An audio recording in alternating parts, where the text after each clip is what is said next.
வணக்கம் friends, welcome to Vidya's cooking channel. இன்றைக்கி நான் உங்களுக்கு ஒரு அருமையான கார்லிக் சட்னி ஒரு கார்லிக் சாஸ் இந்த ஷவர்மா கடைகள்லாம் வச்சுருப்பாங்கள்ல, அந்த ரெசிபி கார்லிக் தூம் ரெசிபி செஞ்சு காமிக்க போகிறேன்.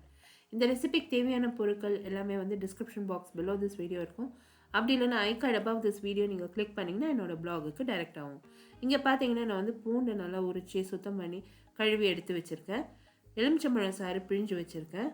அதே மாதிரி நம்மளுக்கு சர்க்கரை உப்பு தேவைப்படும். நான் வந்து இங்கே சன்ஃப்ளவர் ஆயில் யூஸ் பண்ணுறேன். நீங்கள் எள்ளெண்ணெய் கடுகு எண்ணெய் எல்லாம் யூஸ் பண்ணுற மாதிரி இல்லை இந்த ரெசிப்பியில். நீங்கள் கனோலா ஆயில் யூஸ் பண்ணலாம், கனோலா எண்ணெய் யூஸ் பண்ணலாம். அந்த எண்ணெயில் வாசனை இருக்காது, வாசனை இல்லாத எண்ணெய் நம்ம யூஸ் பண்ணணும். இப்போ ஒரு மிக்சர் ஜாரில் வந்து இந்த பூண்டை சேர்த்துக்கலாம். இது ஒரு சின்ன டப்பா வந்து உங்களுக்கு வெளியே எத்தனையோ நூறு வச்சு வைக்கிறாங்க. நம்ம வீட்லேயே வந்து இந்த மாதிரி நம்ம தயார் பண்ணிக்கிறது எவ்வளோ சுத்தமாக இருக்கும் அண்ட் ரொம்ப எக்கனாமிக்கல். ஒரு 2 வாரம் வரைக்கும் நீங்கள் இது ஸ்டோர் பண்ணலாம் ஃப்ரிட்ஜில். பூண்டை வந்து மிக்சர் ஜாரில் சேர்த்து பல்ஸ் பண்ணி ஒரு ஸ்பீடில் வச்சு நல்லா வழுவழுப்பாக அரைச்சிக்கணுங்க. இதுதான் முதல் ஸ்டெப்பு. நீங்கள் வந்து இந்த பூண்டை ஆனமட்டுக்கும் வழுவழுப்பாக அரைச்சிடணும். சுத்தமாகவே அது கொரப்பாக கூட இருக்கக்கூடாது, வழுவழுப்பாக இருக்கணும். இதில் வந்து நம்ம உப்பு சர்க்கரை சேர்த்துக்கணும். கொஞ்சம் கொஞ்சமாக அந்த எண்ணெய் நான் எடுத்து வச்சுருக்கிறத நம்ம சேர்த்து 1 ஸ்பீடில் இந்த மிக்சியை ஓட்டி நல்லா வழுவழுப்பாக இந்த பூண்டை அரைச்சிக்கணும். பூண்டு எவ்வளோ வழுவழுப்பாக அரைக்கிறீங்களோ அவ்வளோ நல்லாயிருக்கும்.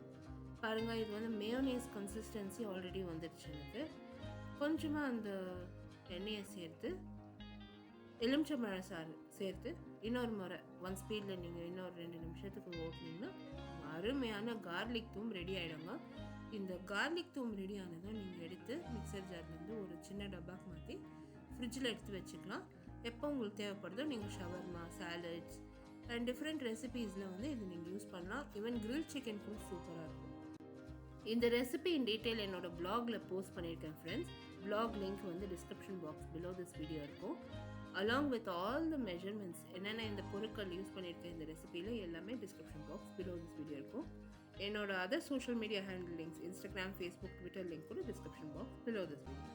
இப்போ பாருங்கள், கார்லிக் தூம் எவ்வளோ அருமையாக ரெடி ஆகிருக்கு. நான் இதை வந்து ஷவர்மாக்கு யூஸ் பண்ண போகிறேன். ஸோ கண்டிப்பாக ட்ரை பண்ணுங்கள். இந்த ரெசிபி வீடியோ நீங்கள் பார்த்து என்ஜாய் பண்ணிங்கன்னா எனக்கு ஒரு தம்ஸ் அப் கொடுத்து இந்த ரெசிபி உங்கள் ஃப்ரெண்ட்ஸோட ஷேர் பண்ணுங்கள்.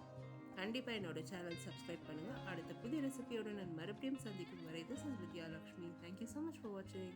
பை.